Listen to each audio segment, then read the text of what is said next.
if you knock down the defender with the science attacker, uh, while they're suffering from a power sting, slow, or weakness, then they gain a petrify.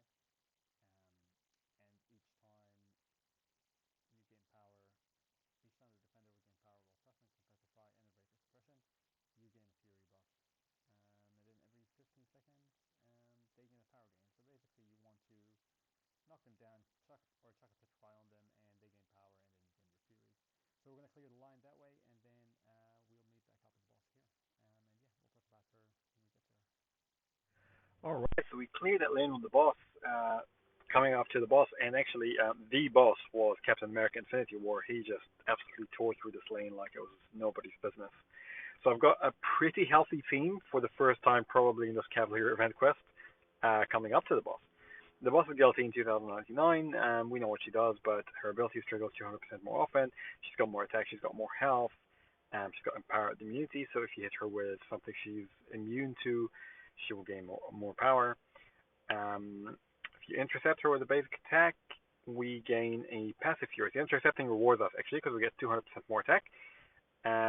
Each time we knock her down, we gain a cruelty buff. No, she gains a cruelty buff, granting plus 350% critical damage. So that's kind of annoying.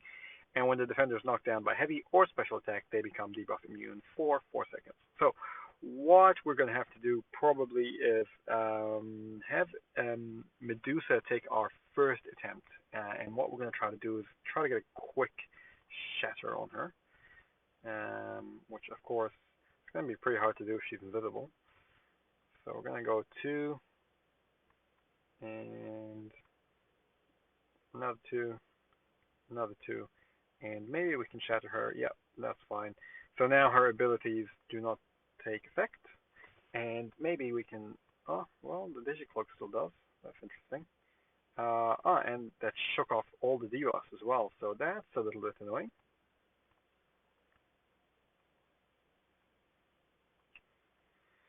So it's gonna be a bit of a long fight at this pace because we can't really knock her down. She's always cloaking, and we can't fight too aggressively because we're just gonna end up missing on those cloaks. Okay, so now we can get to armor shatter, but she shakes it off immediately. Right, that's a problem. Okay, so we're gonna have to come up with a different strategy that does not include knocking her down.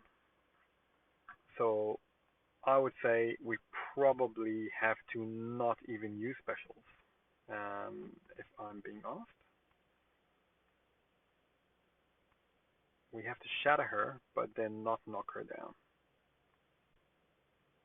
Well, we were close there. Close, but no dice.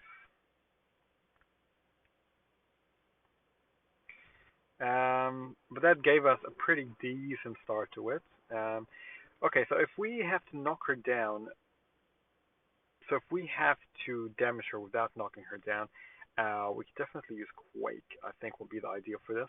I just actually probably should have tried it with Magneto. I really want to use Magneto because I think Quake's gonna make this just too easy, to be honest.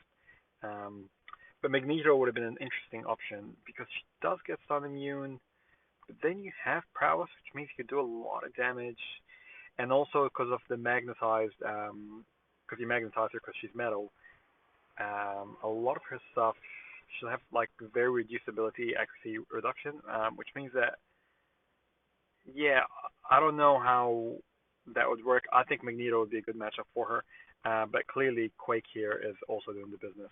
So if you are a very good Quake player, then this fight is going to be a bit of a walk in the park for you.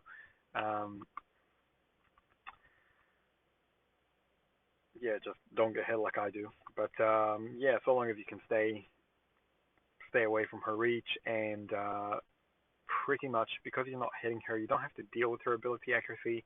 You're never knocking her down, so she's never getting to stun immune or whatever. And also, it doesn't matter if she goes invisible or not, because she can still get stunned and still get concussed.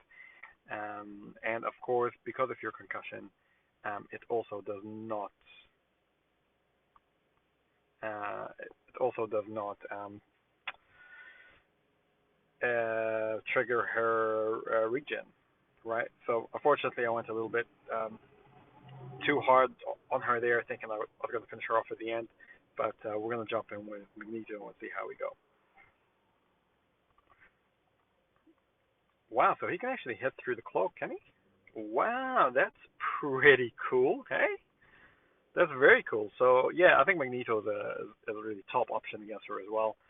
So there you have you. We've got Medusa, who's pretty decent. You have Magneto, who's going to be a killer, and of course Quake if you're a good Quake player. So hopefully this helps out, guys. If it did, do like, subscribe, leave a comment as always, and yeah, I'll see you in the next one. Kakitiano Bros and Girls.